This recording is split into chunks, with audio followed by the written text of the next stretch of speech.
Hey everybody, we're back.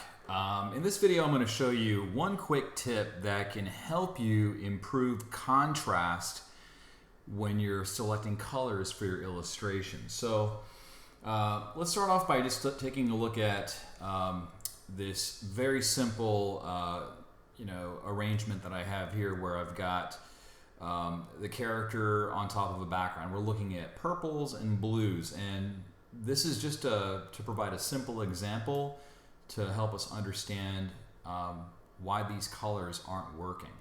So when we're looking at this particular composition, on the surface it looks like there's, you can just distinguish the colors.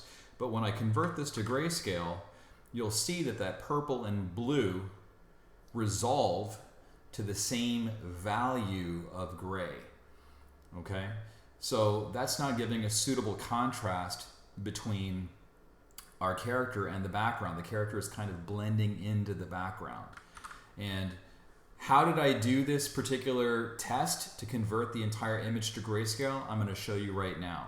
So under View, you want to go to Proof Setup, and you want to choose Custom.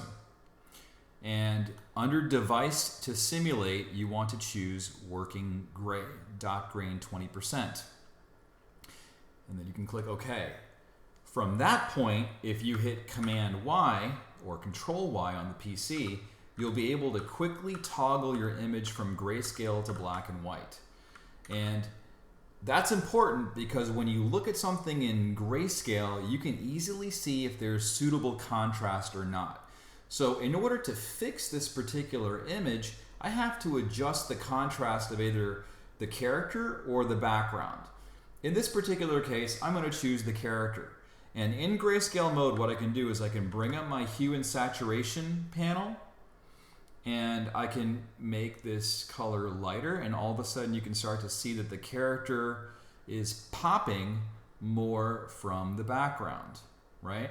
Now, if I go back and hit my Command Y, I can see that the character is, this shade of pink is providing better contrast against that blue background.